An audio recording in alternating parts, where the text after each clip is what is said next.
Hello everyone. मैं Rajat, faculty at government polytechnic Budaun. आज का जो हमारा लेक्चर है वो सीएनएससी का लेक्चर है। सीएनएससी सब्जेक्ट में इससे पहले वाले लेक्चर में मैंने बायो फ्यूल की जो यूनिट है वो कंप्लीट कराई थी। इसमें मैंने 3 आपको बायोगैस के प्लांट्स और बायोफ्यूल के बारे में बताया था। आज की जो हमारी यूनिट है वो हाइड्रो इलेक्ट्रिक पावर प्लांट है। ठीक है, हाइड्रो से हाइड्रो पावर है उससे इलेक्ट्रिसिटी हम कैसे जनरेट करेंगे, उसका मैंने एक छोटा सा मॉडल आपके सामने प्रस्तुत किया है, मॉडल बनाया है। ठीक है, और इसको हम देखते हैं कि क्या है। ठीक है, सबसे पहली बात, कुछ चीज़ें हम लोग क्लियर कर लेते हैं। पहली चीज़ ये कि जो वाटर होता है, ठीक है, वाटर क्या होता है? वाटर एक तरीके का फ्लूइड होता है। ठीक है, वाटर क्या है?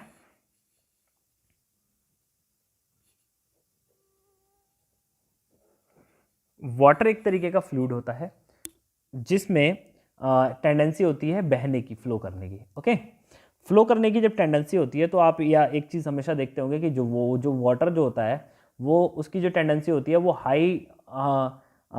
हाई लेवल से लो लेवल की तरफ फ्लो करता है, कोई भी लिक्विड हो। ठीक है, यानी अगर लिक्विड की प्रॉपर्टी देखें तो क्या बोलते हैं उसको, हायर लेवल से लो लेवल की तरफ को बहने की कोशिश करता है। ठीक है, और उसके इसी बहने की प्रॉपर्टी का प्रयोग हम लोग जो है इलेक्ट्रिसिटी बनाने में करते हैं। ठीक है, इस प्लांट के माध्यम से मैं आपको समझाने की कोशिश करता हूँ। जो हाइड्रो पावर प्लांट की जो बेसिक कंस्ट्रक्शन होती है वो इस तरीके की होती है। इसमें क्या होता है, एक डैम होता है। आपने देखा होगा जैसे भाखड़ा नागल डैम हो गया या हमारे यहाँ सूरजकुंड डैम हो गया। तो इस तरीके के जो डैम होते हैं, डैम बनाए जाते हैं नदी के किनारे। ठीक है, जब नदियों में बहुत ज़्यादा उफान पर पानी होता है तो डैम में हम पानी रोक लेते हैं। यहाँ पे इसको बोलते हैं सिंक। ठीक है, सिंक में हम पानी रोक लेते हैं। ठीक है, और फिर उसके बाद में धीरे धीरे हम पानी को छोड़ते हैं। इससे क्या होता है, इस पानी को एक कन्फाइंड वे में, एक लिमिटेड वे में हम लोग क्या करते हैं, एक छोटी जगह से फ्लो कराते हैं और रास्ते में हमें लगे होते हैं टरबाइन। ओके, ये टरबाइन जुड़े होते हैं डायनामो से। ये दोनों डायनामो हैं। ठीक है, इनकी जो एक्सिस है वो एक्सिस जुड़ी होती है डायनामो से। और डायनामो के अंदर क्या होता है, डायनामो के अंदर मैग्नेटिक फील्ड में एक कॉइल लग रही होती है जो यहाँ पे डायनामो से कनेक्ट होती है। आप ये मान के चलिए ये जो कंस्ट्रक्शन है वो इसके अंदर है। ओके, तो इस तरीके से क्या होता है, जब ये वाटर से ये जो टरबाइन घूमता है तो जो वाटर का जो हेड एनर्जी है, यानी जो स्टैटिक एनर्जी है या जो काइनेटिक एनर्जी है, दोनों ही एनर्जीज को हम लोग क्या करते हैं, यूज़ करते हैं टरबाइन को घुमाने में। जब टरबाइन को हम इससे घुमाते हैं तब हम जो वाटर की जो काइनेटिक एनर्जी है उसको हम बदलते हैं मैकेनिकल एनर्जी में, और मैकेनिकल एनर्जी से हम लोग उसको कन्वर्ट करते हैं इलेक्ट्रिकल एनर्जी में।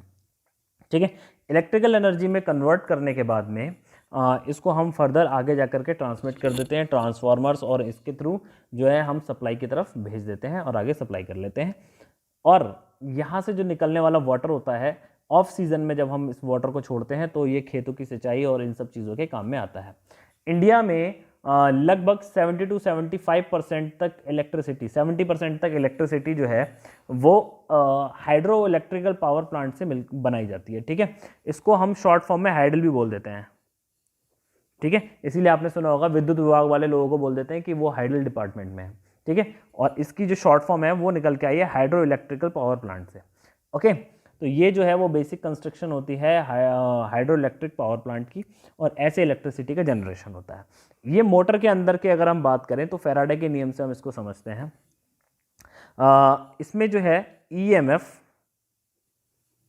ठीक है, इलेक्ट्रोमैग्नेटिक इंडक्शन या फिर फोर्स, ईएमएफ जो है वो क्या होता है, माइनस का n delta phi upon delta t होता है। ठीक है, ये फार्मूला जो है इसके अंदर लगता है। जो एन है, एन क्या होता है, number of turns in coil. Okay, number of turns in coil. And जो फाई होता है, डेल्टा फाई, डेल्टा फाई का मतलब होता है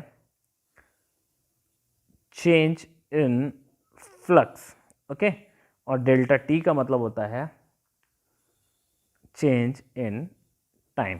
तो इस तरीके से हम लोग जो है इलेक्ट्रिसिटी का जनरेशन करते हैं। फैराडे के नियम से बोलते हैं कि अगर किसी विद्युत चुंबकीय क्षेत्र में जब कोई कुंडली घूमती है तब उन तीनों की दिशा में आपस में 90 डिग्री का एंगल होता है, जो फैराडे का नियम कहता है, ठीक है। और इलेक्ट्रोमैग्नेटिक इंडक्शन जो है वो जनरेट होता है, जिसकी वजह से करंट जो है फ्लो होता है ना। तो ये जो हमारी बेसिक कंस्ट्रक्शन है ये है हाइड्रो इलेक्ट्रिक पावर प्लांट की।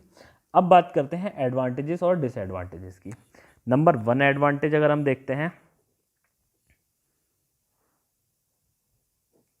ठीक है, नंबर 1 एडवांटेज देखते हैं तो सबसे पहला आता है मोर इफिशिएंट, ये ज्यादा इफिशिएंट है, ओके। दूसरा अच्छा और जो वो है एडवांटेज है, ठीक है, वो है large capacity to produce power, ठीक है, large capacity to produce power, ज़्यादा पावर प्रोड्यूस करने की इसमें कैपेसिटी होती है, ठीक है। और इसके बाद में अगर बात करते हैं थर्ड की, तो क्या होता है ये जो है वो आसानी से क्या करता है,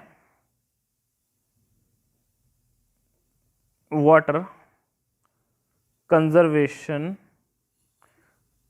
के काम में भी आता है, ठीक है। यानी अगर हम यहाँ पे बांध ना बनाते, ठीक है, तो क्या होता, वो पानी बारिश के मौसम में ही बह जाता, और जब हमें खेतों में सिंचाई की इसकी ज़रूरत पड़ती तब हम वो पानी यूज़ नहीं कर पाते, ठीक है। तो इससे हम दो काम करते हैं, वाटर का कंजर्वेशन भी करते हैं, वाटर को भी बचाते हैं, और उसको फिर खेतों में जाने के लिए उसको सिंचाई का प्रयोग भी में भी ले आते हैं। अब बात आती है कि इसके डिसएडवांटेज क्या हैं, ठीक है। अगर इसके डिसएडवांटेज की बात करें, अगर इसके डिसएडवांटेज की हम लोग बात करते हैं तो सबसे पहली बात आती है हाई इंस्टॉलेशन कॉस्ट, ठीक है, और दूसरा हाई ऑपरेटिंग कॉस्ट, ठीक है। ये दोनों इसके बहुत बड़े डिसएडवांटेजेस हैं, ठीक है। तो ये है आपका हाइड्रो इलेक्ट्रिकल पावर प्लांट, इस बेस पे काम करता है, ओके। इससे रिलेटेड जो भी क्वेरी हैं आप कमेंट में लिख करके भेजिए, मैं आपको जो है इसके जवाब यहाँ से कमेंट में या फिर आप जैसे भी मैं आपको इनबॉक्स करके जवाब आपको भिजवा दूंगा, ठीक है। तो ये जो है बेसिक कंस्ट्रक्शन है, आप इसको ध्यान से समझिए कि ये कैसे वर्क करता है, कैसे काम करता है। मिलते हैं नेक्स्ट लेक्चर में किसी और मॉडल के साथ में, तब तक के लिए धन्यवाद।